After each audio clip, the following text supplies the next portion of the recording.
Assalamualaikum warahmatullahi wabarakatuh. Selamat malam semuanya. Masih di channel Pengantar Tidurmu, channel yang selalu menemani teman-teman semuanya di setiap malamnya. Dan di kesempatan malam ini kita akan membawakan sebuah kisah yang dikirim oleh teman-teman kami yang bernama Irfan. Oke, sebelum masuk ceritanya, saya mengingatkan dulu kepada teman-teman untuk selalu support channel ini agar channel ini bisa berkembang dan saya, Lian, bisa selalu menemani teman-teman semuanya di setiap malamnya. Cerita kali ini dikirim oleh teman kami yang bernama Irfan.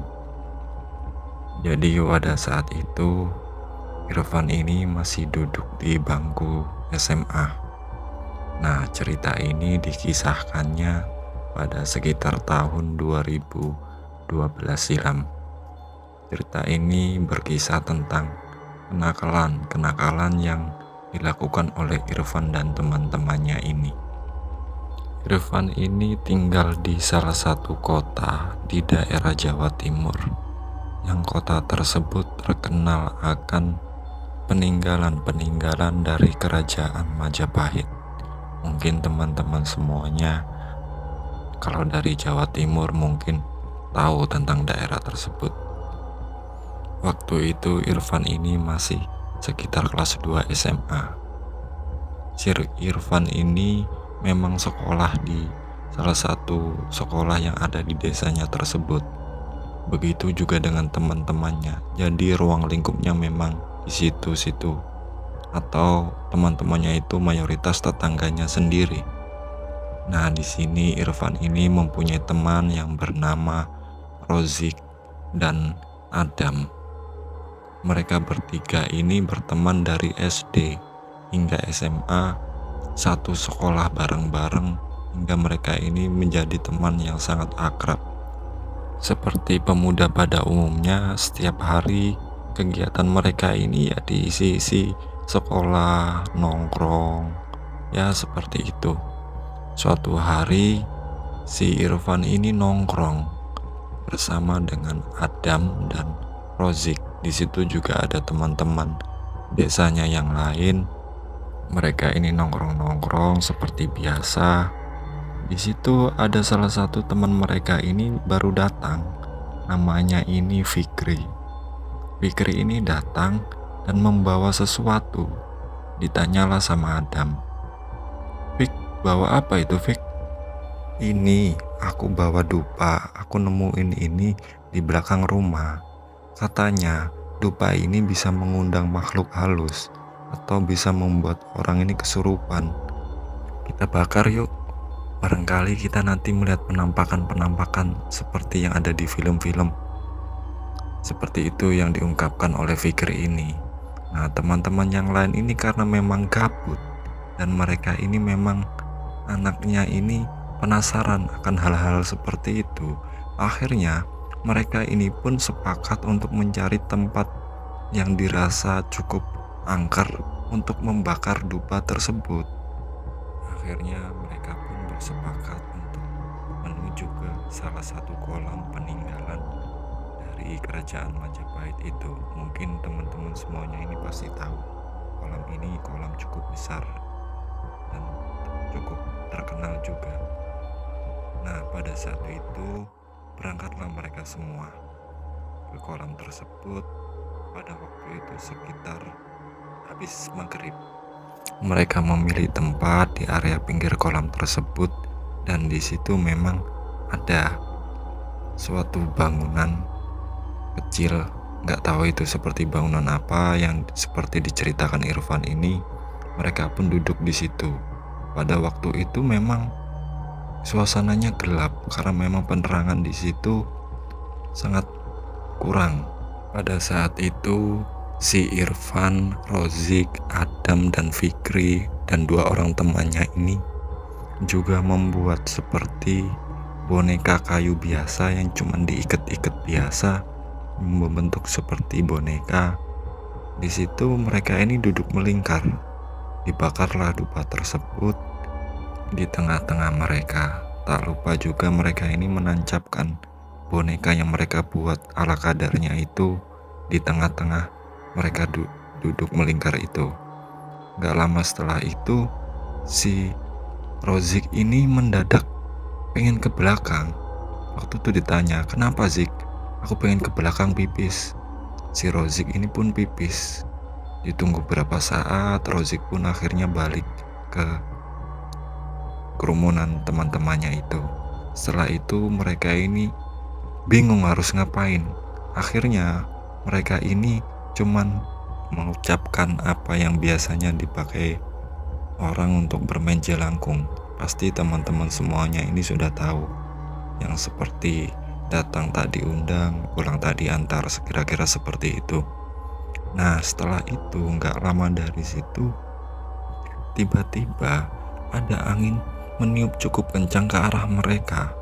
Nah, dari sini mereka pun ini mulai diem, mulai nggak berani untuk mengucapkan mantah tersebut lagi. Nggak berapa lama dari situ terdengar seperti bunyi suara "Oh, oh." Nah, mereka semua mendengar suara seperti itu, mereka pun langsung lari ke arah motor mereka dan memutuskan untuk pulang dan meninggalkan boneka serta dupa tersebut di area kolam tersebut. Mereka ini ketakutan tapi juga tertawa-tawa karena waktu itu mungkin mereka ini merasa karena beramai-ramai bersama teman-teman, mereka ini sangat senang dengan apa yang mereka alami itu. Nah, dari sini mereka pun akhirnya memutuskan untuk pulang. Pada saat pulang itu kebetulan memang si Rozik ini itu nebeng dengan si Irfan ini. Jadi mereka ini berboncengan. Waktu itu yang membonceng ini si Irfan. Dan pada waktu itu si Rozik ini tanya, "Van, kok kepalaku berat banget ya?" "Berat kenapa, Zik?" "Gak tahu kenapa, ini loh seperti di pundakku ini kayak berat banget dan kepalaku ini mulai pusing. Kita langsung pulang aja yuk." Dan akhirnya si Irfan pun ini bersedia untuk mengantarkan si Rozik ini untuk pulang. Ketika sudah nyampe di depan rumahnya, di situ dilihatnya si Rozik ini pucat dan sedikit kosong wajahnya itu. Bahkan Rozik ini gak bilang apa-apa, jadi turun dari motor langsung masuk ke dalam rumah. Dan si Irfan pun ini akhirnya juga memutuskan untuk langsung pulang ke rumah. Nah, singkat waktu pada keesokan harinya, si ibunya Rozik ini datang ke rumah Irfan. Waktu itu dicari si Irfan ini.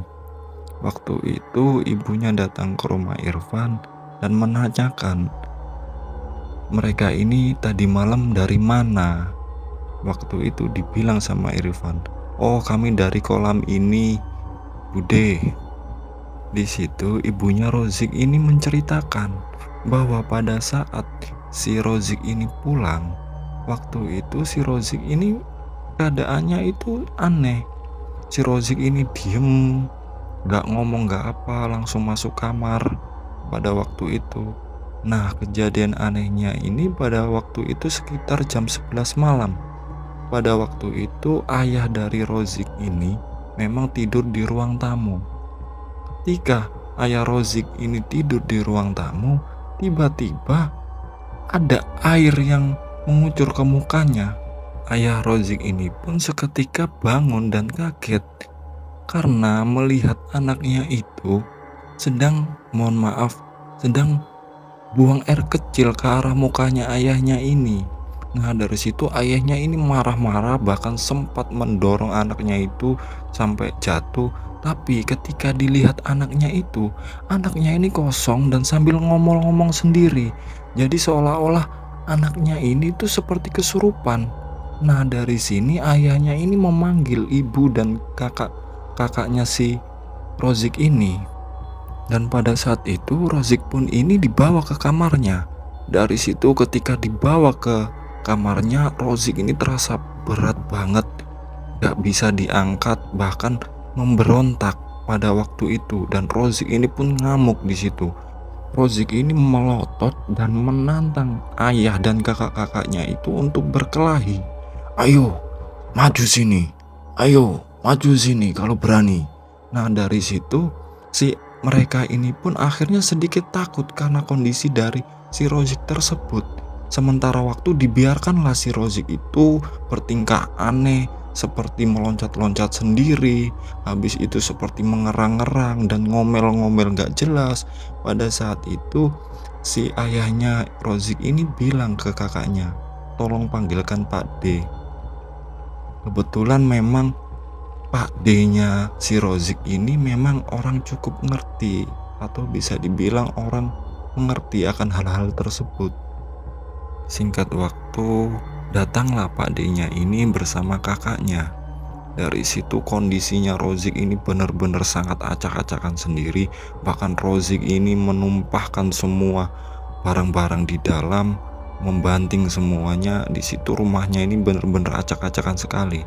Dari sini Pak D-nya ini langsung memegang kepala dari si Rozik ini dan seperti membacakan doa dan meminta kepada ayahnya Rozik ini untuk mengambilkan garam dan air. Ketika dipegang kepalanya oleh pamannya ini, si Rozik ini bilang, "Jangan ikut campur kamu. Anak ini kurang ajar. Anak ini harus kubunuh." Di sini Pak D-nya Rozik pun ini terus membacakan doa. Setelah membacakan doa, Pak D-nya ini bilang, "Ini ponakanku. Jadi pergi kamu dari sini dan jangan ganggu lagi. Ini ponakanku, kasihan." Dari sini si Rozik pun ini pun bilang, "Hahaha, aku gak peduli." Dari sini si Pak D-nya pun langsung meminumkan atau mengusap-usapkan airnya juga ke dalam mukanya si Rozik ini. Perlahan-lahan Rozik ini mulai tenang, dan akhirnya Pak D-nya ini menyuruh mereka semua ini untuk membopong si Rozik ini masuk ke dalam kamarnya. Waktu itu diboponglah Rozik ini ke dalam kamarnya, dan tak lupa juga Pak D-nya ini menaburkan garam di sekitar ranjangnya si Rozik tersebut. Setelah tenang, habis itu Pak D-nya ini bilang ke ayahnya Rozik dan ibunya. Di situ Pak D-nya ini bilang kalau ini agak sulit karena yang merasuki si Rozik ini bukan sembarangan makhluk. Makhluk itu sangat kuat sekali, mungkin akan membutuhkan waktu cukup lama untuk menyembuhkan si Rozik tersebut. Nah dari sini keluarganya pun ini sangat sedih atas apa yang dialami oleh anaknya tersebut. Pada keesokan harinya, ayah dan ibunya Rozik ini pada sekitar jam 6 pagi terdengar bunyi ayam-ayamnya itu seperti ada yang mengusik atau seperti suara ayam seperti mau ditangkap, kokok petok, kokok kokok kokok, seperti itu. Nah dari sini ayah dan ibunya Rozik ini pun pergi ke belakang rumahnya. Pada saat ayah dan ibunya Rozik ini berusaha untuk mengecek kandang ayam-ayamnya, di situ mereka ini sangat kaget karena melihat pemandangan yang sangat mengerikan sekali. Si Rozik ini makan ayam itu hidup-hidup, dimakannya waktu itu dikunyah, dan mulutnya ini penuh dengan darah dan bulu-bulu ayam di situ. Ayahnya ini bahkan ibunya pun ini sempat pingsan melihat kondisi tersebut. Di sini ayahnya pun ini memanggil kakak-kakaknya dari si Rozik ini dan melihat dari kondisi adiknya tersebut, diseretlah adiknya tersebut meskipun itu sangat berat, dan terus Rozik ini meronta-ronta sambil tertawa-tawa. Di situ Rozik ini diikat tangan dan kakinya, terus teriak-teriak meronta-ronta dengan mulut yang masih penuh dengan darah. Di situ ayahnya ini membersihkan mulut dari Rozik tersebut, dibawanya Rozik tersebut ke dalam kamar dan dikuncinya. Nah dari sini ibunya pun mulai sadar dan bermaksud untuk pergi ke rumah dari Irfan, menanyakan apa yang sebenarnya terjadi semalam itu. Nah itulah yang diceritakan ibunya Rozik ini kepada Irfan. Dari sini pun Irfan akhirnya pun mengaku pada malam itu Irfan, Rozik dan teman-temannya ini membakar dupa dan bermain jelangkung di salah satu kolam peninggalan dari Majapahit tersebut.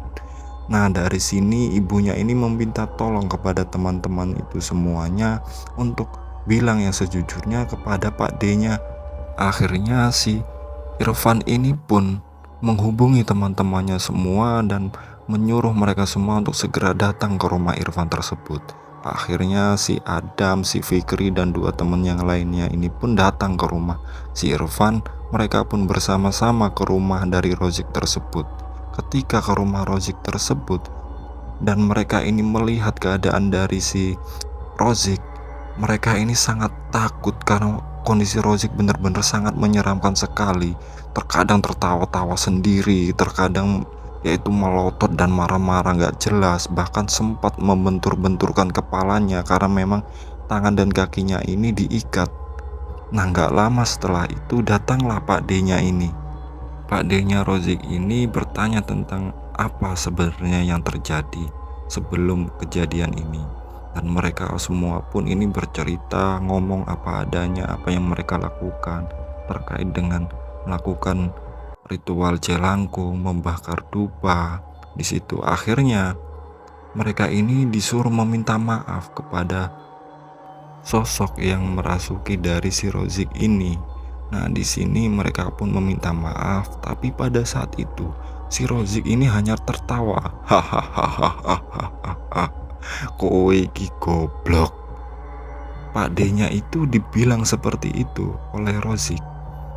Di sini Rozik pun itu bilang bahwa masalahnya itu bukan karena permainan jelangkung tersebut oleh yang dilakukan oleh anak-anak ini, tapi karena si Rozik ini buang air kecil di salah satu pohon dan kebetulan itu di bawahnya itu memang ada sesajen di situ dipipisi oleh si Rozik ini. Dari situlah kejadian ini mulai terjadi. Dari sini Pak D-nya ini pun bilang kepada ayah dan ibunya bahwasanya memang Pak D-nya ini tidak mampu untuk menyembuhkan si Rozik ini, dan Pak D-nya ini hanya memberikan saran kepada ayah dan ibunya Rozik supaya membawa Rozik ini ke salah satu daerah yang ada di kota Jombang. Nah, dari situ akhirnya diputuskanlah mereka ini membawa si Rozik ini ke pesantren yang ada di Jombang tersebut. Dan akhirnya si Rozik ini pun harus tinggal beberapa lama di sana untuk menjalani terapi penyembuhan tersebut. Setelah sekitar sebulan, si Rozik ini pun pulang seperti biasa dan seperti tidak terjadi apa-apa pada si Rozik ini. Di sini teman-temannya pun sangat senang kalau si Rozik ini bisa kembali lagi seperti semula. Nah, cerita inilah yang dikirimkan oleh teman kami yang bernama Irfan ini. Memang si Irfan ini bercerita bahwa di daerahnya tersebut memang sangat wingit atau bisa dibilang masih angker. Kepercayaannya juga masih kental akan hal-hal tersebut. Nah, semoga teman-teman semuanya bisa mengambil hikmah dari kisah yang dikirimkan oleh Irfan ini. Kurang lebihnya saya mohon maaf. Assalamualaikum warahmatullahi wabarakatuh.